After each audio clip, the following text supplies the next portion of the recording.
இந்த படத்துல ஜெனிலியா அவங்க வந்துட்டு ரொம்ப இன்னசென்ட்டான ஒரு கேரக்டர் வந்து நடிச்சிருப்பாங்க. அதுக்கு வந்து சப்போர்ட்டிவா வந்து பாத்தீங்கன்னா, ஒரு சூப்பரான ஹீரோவா வந்துட்டு ஜெயம் ரவி அவர்கள் நடிச்சிருப்பாங்க. பாடல்களும் நல்லாவே ஹிட் ஆயிடுச்சு.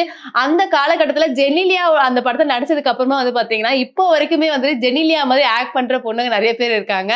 சோ முட்னா கொம்பு முளைக்கும்னு சொல்றவங்கலாம் நான் இன்னும் அந்த டயலாக்லாம் வந்து ட்ரெண்டிங்ல இருக்கிற அளவுக்கு அந்த படம் வந்துட்டு ஒரு பாக்ஸ் ஆபீஸ் ஹிட்ல வந்து நல்ல ஒரு வெற்றியை கண்டுச்சுன்னே சொல்லலாம். அதே 2008ல வந்து தாம் தூம் படம் வந்துட்டு ரிலீஸ் ஆகுது. பட் தாம் தூம் படத்துல வந்து ஒரு இஷ்யூ ஆகுது. என்னன்னா அந்த படத்தோட டைரக்டரான ஜீவா அவர்கள் வந்துட்டு பாதி படத்திலேயே வந்துட்டு இறந்துடுறாரு. ஹார்ட் அட்டாக் வந்துருது. அதனால இறந்துடுறாரு.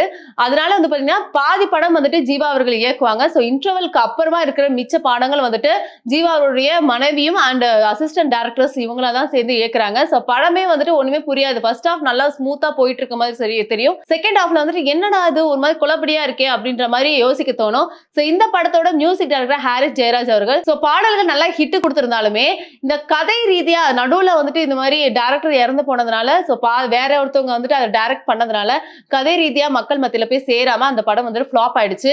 சோ பெரிய அளவுல ஹிட்டே ஆகல. பாக்ஸ் ஆபீஸ்ல நல்ல ஒரு தோல்வியை கொடுத்துச்சுன்னே சொல்லலாம். அடுத்த வருஷமே 2009ல வந்துட்டு பேராண்மை அப்படின்ற ஒரு படம் கொடுக்குறாரு. அந்த படத்தோட டைரக்டர் எஸ்.பி. ஜனநாதன்.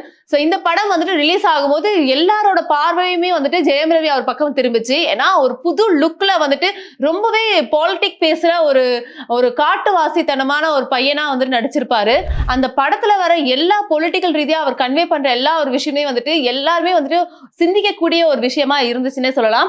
சோ புதுசா ஜெயம் ரவி அவர்களை அந்த படத்துக்கு முன்னாடி வரைக்குமே வந்துட்டு சாமிங்கா ரொம்ப துருத்துன்னு இருக்க ஒரு பையனா நம்ம பார்த்து பழகிருப்போம். பட் பேராண்மை படத்துல வந்து ரொம்ப ஸ்ட்ரிக்டா ஆபீசரா பெருசா சிரிக்காத ஒரு மாதிரி கரடு முருடா இருக்கிற ஒரு பையனா நம்ம பாக்குறது வந்துட்டு ஒரு மாதிரி வித்தியாசத்தை கொடுத்துச்சுன்னே சொல்லலாம். சோ பேராண்மை படம் வந்துட்டு பாடல்களும் ஹிட் ஆச்சு. கதையும் வந்துட்டு எல்லாருக்குமே ரொம்ப பிடிச்சிருந்துச்சு.